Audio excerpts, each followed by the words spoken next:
Hey everybody, welcome back. Welcome back to Generation X Nation. Let's go. Let's get it. 3-minute wrap up Real Housewives of Potomac reunion part 3.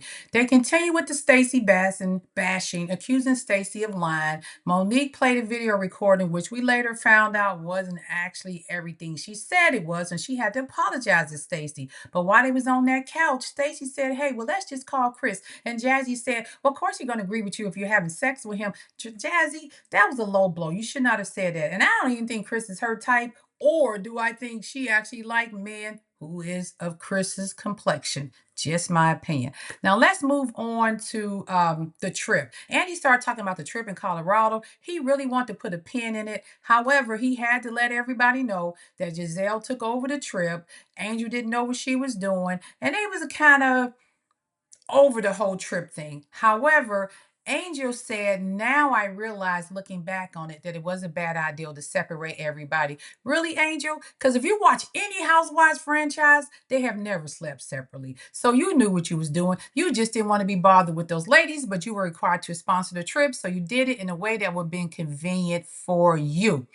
Kay is continuing to overstep Angel in the group. I'm tired of Kay at this point. Kay, I don't even like to hear your voice. Just let it go. Leave it alone. And you know what? As I said a million times, I'm okay with Kay not coming back and Angel coming back at this point.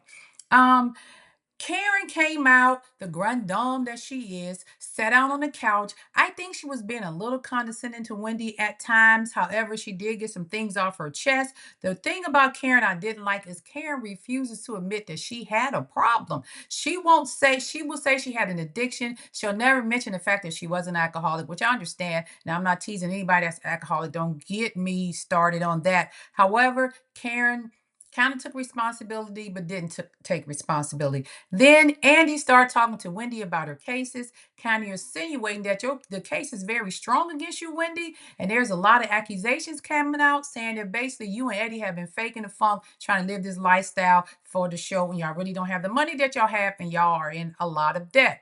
Wendy said the facts would come out in the case. She sounded like she had some rehearsed answers. She has definitely talked to her lawyers prior to this interview. Now, Karen did tell her, because she got the experience behind bars, keep your mouth shut, shut the F up. I'm glad your mother told you that. You got a case pending. Karen, you should have took your own advice. However, at the end, Wendy did get emotional, almost made me want to cry when Andy gave her accolades and her flowers in front of everybody. And Giselle was mad because she didn't have a package. Giselle, you didn't do nothing. That's why you didn't have a package. Show us your real life, and they'll give us a package.